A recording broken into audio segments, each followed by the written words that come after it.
Hello, beautiful people. This is a continuation of my research paper, Work in Progress. We are talking about Relateful being a place that people can try out relational practices. And we're mid-example of one of my favorite ones. One of my favorite stories of why I love Relateful, and I'm so all in, and I don't, how's the focus? I need to stand in. There we go. And the reason I love Relateful is that it changed my life really early on. I had a series of dysfunctional relationships, and I never had any improvement, no matter how many workshops, how many weekends, how much therapy I did. How many meditations and retreats, and I'm brushing my hair on live TV. Okay, so let's start. Relateful also completely changed how I relate to anger. This practice changed my life and continues to change my life. But almost a decade ago, learning to be with anger in Relateful sessions, this shift was a total game changer, a new universe. Not just how angry in relationship, but anger at the whole world. Not just changing related to anger in relationship, but changed the anger held at the whole world. Okay. It didn't just change how I related to anger in personal relationships, but it also changed the anger I held at the whole world. As a person who cares about the planet, it was a big thing. Before this work, anger was fast, reactive, loud, very convincing in the moment, less convincing in hindsight. Like the movie Inside Out, my anger was all there was at the moment. And apologies to anyone within earshot at like Zion National Park in 2015, before I got into Relateful. You did not sign up for that experience.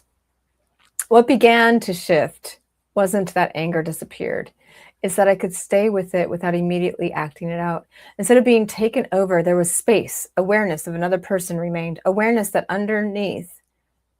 what was underneath began to show up. Hurt, confusion, longing, and curiosity of reactivity, and curiosity of the other person.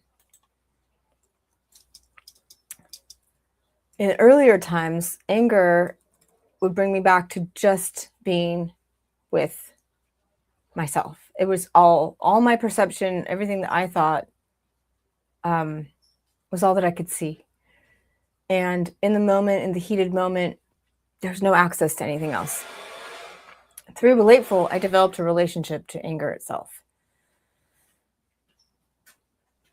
And the viewfinder again, I don't know why it keeps doing that. Through Relateful, I developed a relationship to anger itself, not by bypassing it, not suppressing it, but by being with it in a group while still being with others. That changed everything. For the first time in my adult life, my relationships didn't slowly deteriorate towards breakup. They actually started improving, which was new. Because up until then, I had a strong track record of double-digit breakups, of what I skillfully reframed as successful endings.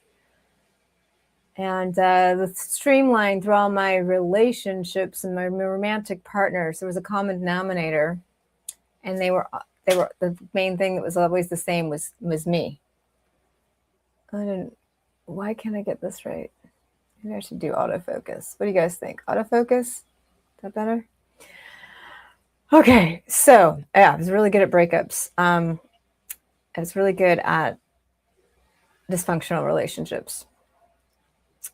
And they lasted a while because of the part of being able to own and admit and be sorry and see it after the fact, which enabled these relationships to last far much longer than they probably should have. Anyway, this shift was the one that solidly grounded me into understanding that this relateful practice was the true missing link in all of my enlightenment self-help chasing.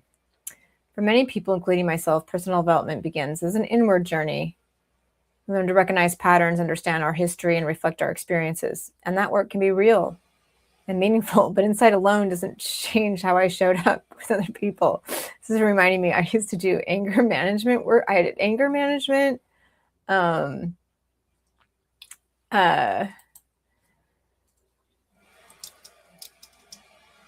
This like years of anger management therapy, hypnosis, so much work on so many hours and work on letting go of anger, inhaling love, exhaling judgment, and so on. I mean, it was like I did learn to scream less at traffic. There were some improvements with the yoga and the breathing, you know. Again, that was alone. I was able to be less angry alone. Oh my gosh. Okay. Writing is terrible though. I have a bunch of stuff to delete below. All right, implications for personal development. The emergence of practices. I'm going to put a banner. Start here, so I know where I'm at.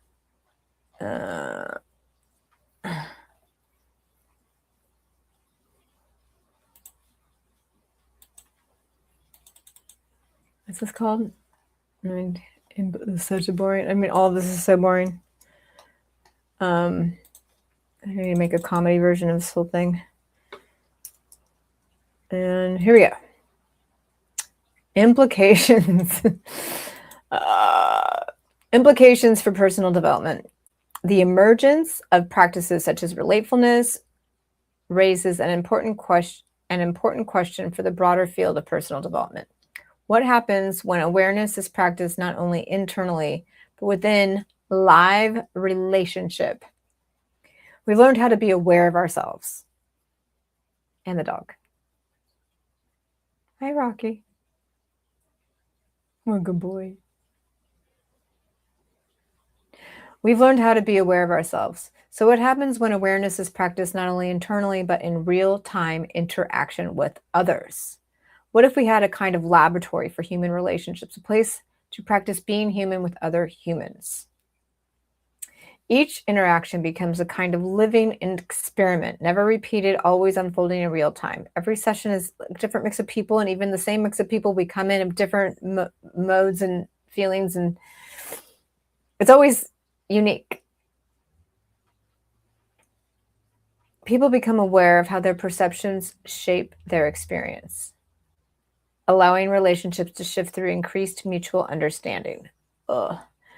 This can make it possible to stay present with disagreement, intensity, or misunderstanding without ultimately withdrawing or escalating.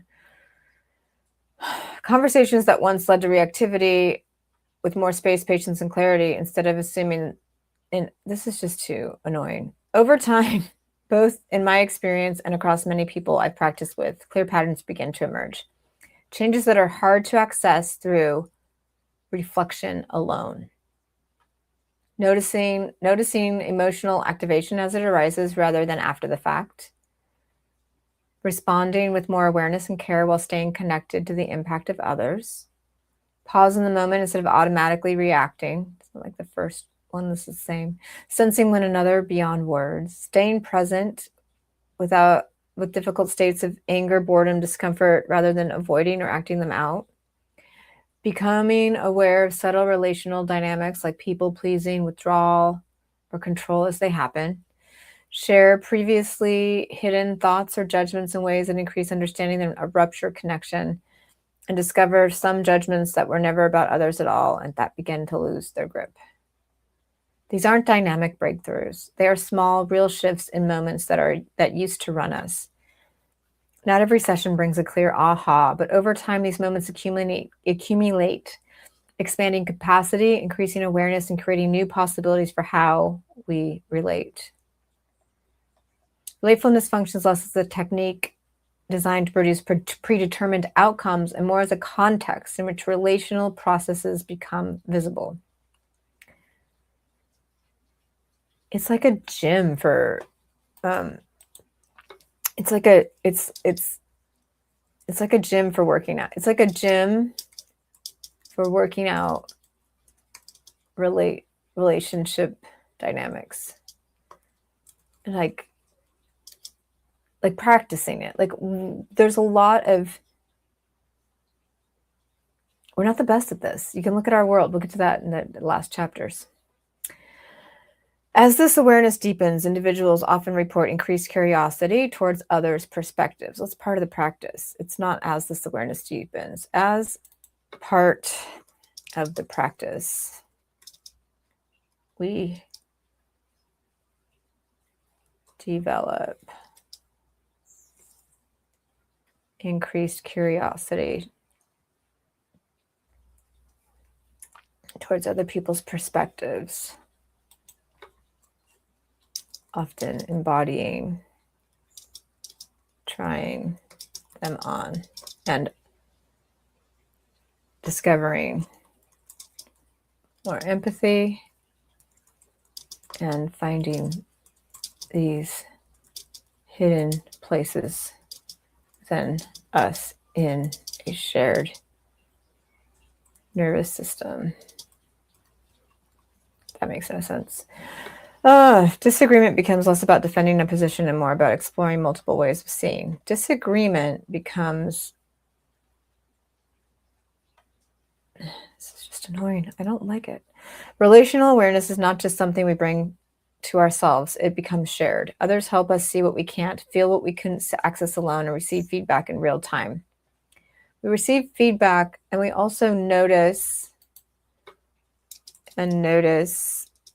feel the impact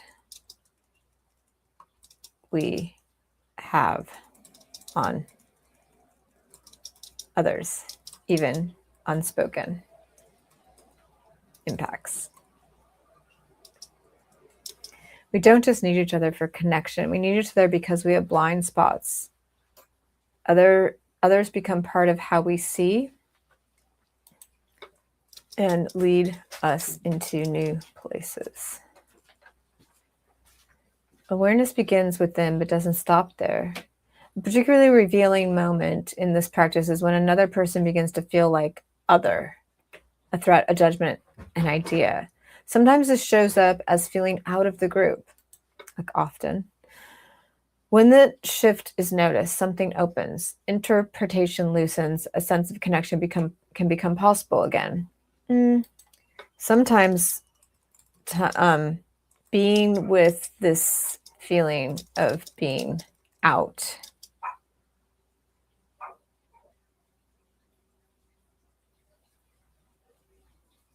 is like befriending hidden parts where we can pause instead of react in fear. Connection isn't the goal.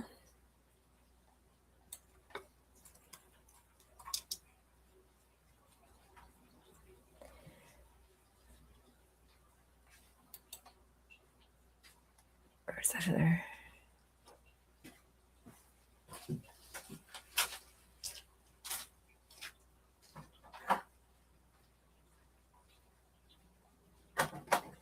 Just here.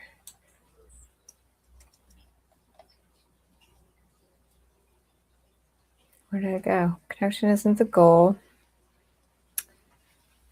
Moments of othering.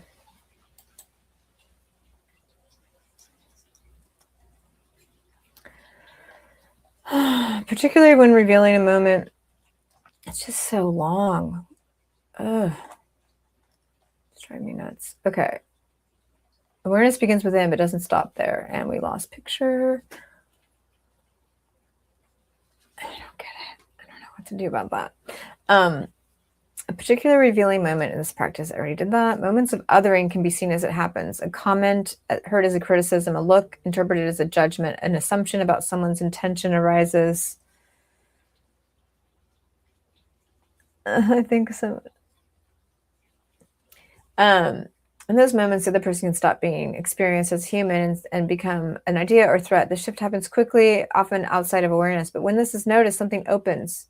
The moment someone becomes other, possibility of returning to the person rather than reacting to the interpretation. This is just all, I don't like it. All right, I skipped something on shame. All right, let me just read this. Let's see, I'll just do shame here.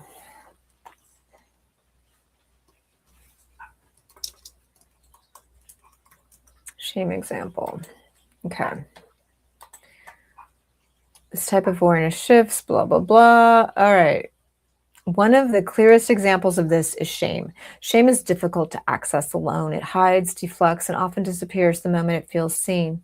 But in relational spaces, something different can happen. To stay present with shame while others are there, seeing you, not turning away, can shift the experience entirely. And instead of something to escape, it becomes something that can be met. Almost like, oh, there you are.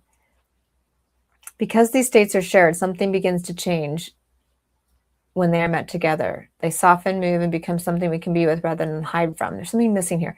Like being with these things is like shame has a physical sensation. Like it's like, oh, that's what's when it's like, oh, there you are. It's like and that's what changed in me. Like I then noticed this sensation in my body.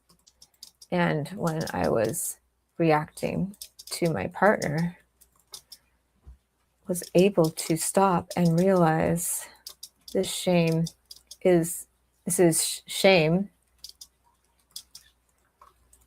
and it's mine. I sat with my shame instead of attacking my partner to escape the pain of shame. Makes no sense. Oh, I'm making it more complicated. Okay.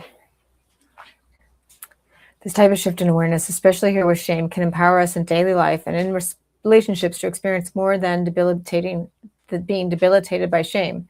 In this lack of relational shame work, is this lack of relational shame work part of the loneliness epidemic? A lot of the things that we do in the Relateful, I believe if there was funding for the loneliness epidemic, like there's funding for other epidemics and dis-ease, if there was funding, we could get these things out and help a lot of people. Relational tension, rather than seeing something to avoid, becomes a place where new understandings emerge. As awareness deepens, nervous system regulation shifts, not by eliminating activation, but by increasing capacity to stay present while it's happening. Moments that once triggered automatic reactions begin to open into new opportunities for awareness, communication, and understanding. That's true for me. What's also cool is we don't need our friends and family to do Relateful sessions to experience powerful results in our lives. When I slow down with my partner and practice some of these moments and noticing my sensations and curious about his experience, curious about what's underneath my reactivity, it doesn't just affect me. The old paradigm of personal development, creating more self-absorption, is no longer the paradigm in Relateful. This paradigm actually, my awareness is transferred in the moment to people who are not in the practice of Relateful. There's something about this that can change the world, even if a fraction of us participate. My partner has never done a single session, yet I have seen him grow as if he has. as if he's been in all this work and noticing. He speaks in new ways of like, oh, that's me reacting, or he can slow down when he couldn't before. It's really interesting. I'm very passionate about this missing link, and in this paper is trying to point at it, but it's really having a hard time getting it. Let's go. Inner awareness, inner work builds awareness. Relational practice brings that awareness into living, unpredictable reality with humans and other reality, being human with other humans. I just like the word complexity and all this complexity. And delete that. All right, and here's why is it important now? This is where I'm really stuck. Let's go change this. Where do I do that?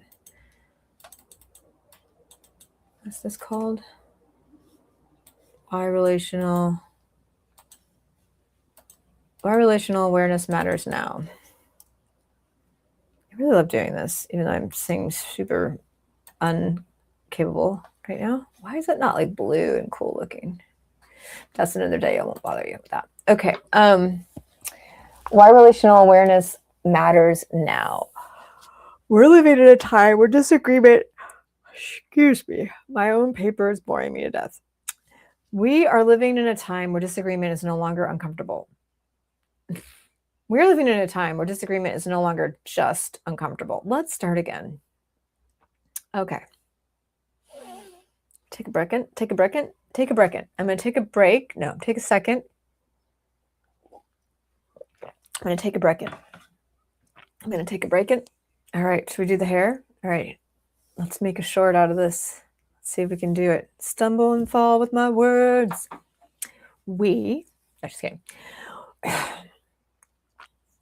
Why relational awareness matters now. We are living in a time where disagreements is no longer just uncomfortable. It's becoming destructive. The way humans are interacting feels like it is reaching a tipping point. Conversations about climate, energy, politics, and identity do not just diverge, they fracture. People stop listening, stop feeling each other, and stop recognizing themselves in the other. The other person becomes an idea, someone who is wrong,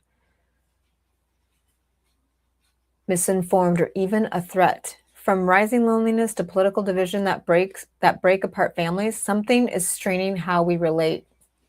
Most people do not actually want conflict at this level, but we lack structures that help us stay present with each other, especially when we disagree.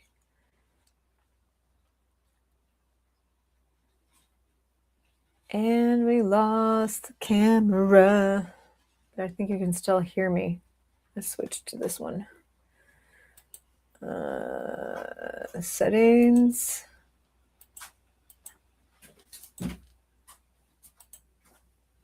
We got this.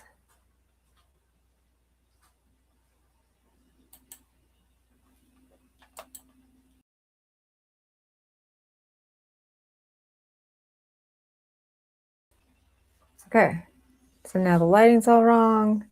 My short's all ruined. This is how my life is. Move lights, and I'm still live. What? It's hot light. No dog. That's why I'm practicing. And I lost the stand. It's just getting good. I'm just really liking this part. Okay. Darn it. So, I'm not going to be looking at the camera. Why this matters now. I guess I have to come back to this with the right camera.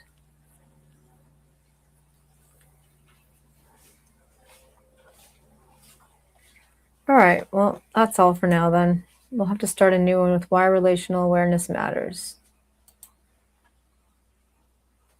Thanks for watching.